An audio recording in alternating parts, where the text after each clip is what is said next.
Hayyana shama akkam nagaa jirtan fayyaa keessanii har'a imo irratti namni tokko yeroof isiniif dawwale nama sayyoo hin barbaanne nama arraba gosa adda addaa isin arrabsuun yookaan wanta adda addaa isin irratti erguun isin jeeqe akkamitti akka ofirraa dhoowwuu itti dandeessan otoo bilook hin godhin. Fakkeenyaaf namni tokko yeroo isin arrabse nama san yoo jibbitan bilook gootanii duraan amma bilook hin gootan akka itti ofirraa dhoowwitantu jira. Nama san otoo bilook hin godhin isa biraa ni yaamti immoo sitti hin buutu keessatti si argisiifti jechuudha malee sitti hin buutu wanti inni sitti barreessu qofatu si ga'a. Kanaafuu appilikeeshinii tokko hin barbaadanii nafaana bu'aan isiniin hiriyoottan kiyya yeroo tokkoof akkeessa imo teessan keessa ni seentan hiriyoottan kiyya. Jawaalli tokko asirratti illee isiniif fiduu danda'a. Nama fakkeenyaaf pilaasii matana haa tokko porofaayila keessan irra galtan isin gabaabdumatti sana booda moor bakka jiruutan irra inni tuttanii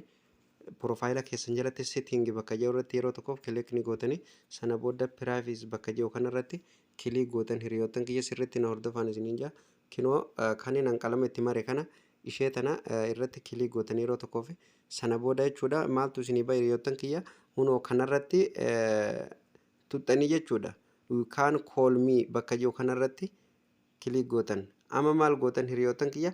isa olii kanarra yoo jiraate namni hundi dawwalee isin argachuudha kan gadii kanarratti maay kontaaktii kanarra yoo keessan tasuma namni isin argu hin danda'u namni sun isin argatu hin danda'u jedha. Amma fakkeenyaaf asirra haa keenyu haa gadii kanarratti gadi buuse guutumattuu irraa deebitan ammaan tana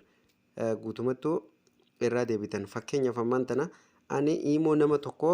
bilook otoo hin godhin isin argisiisa jechuudha hiriyoottan kiyya. Amma fakkeenyaaf hoggaa achi baatan as dhuftanii jechuudha amma asirra haa dhufu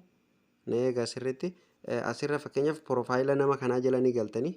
yeroo tokko porofaayila nama kanaa jala gisee galtan tuqaa sadeen kanarratti kilik gootan hiriyoottan kiyya sana booda maal gootanii dileet kontaakti bakka jiru kanarratti kilik gootanii yeroo tokkoof yes gootan ammallee hayyee ammaan tana imo nama kan namni kun yoo na dawwalee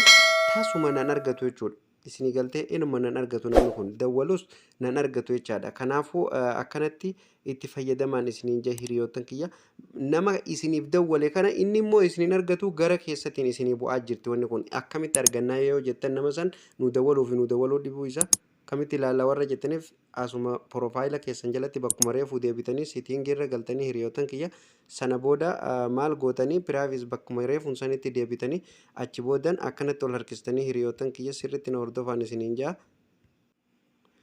Hayyee hiriyoottan kiyya maal gootanii sani booda bilook koolis kayyoo kanarratti ilaaltan an amma hin qabu hunooyi nam tokko akkasitti godhee hin jiru kanaaf akkanatti itti fayyadamaan isiniin jaa guutuu isaa chaanaala qorataa teeknoo yuutuubii irratti ilaalaa sabiskiraayib gochuu hin dagatinaa viidiyoo laayik sheer gochuu hin dagatinaa isiniin jenna hiriyoottan kiyya viidiyoo biraatiin hamma walitti deebinutti nagaatti isiniin jenna hiriyoottan kiyya.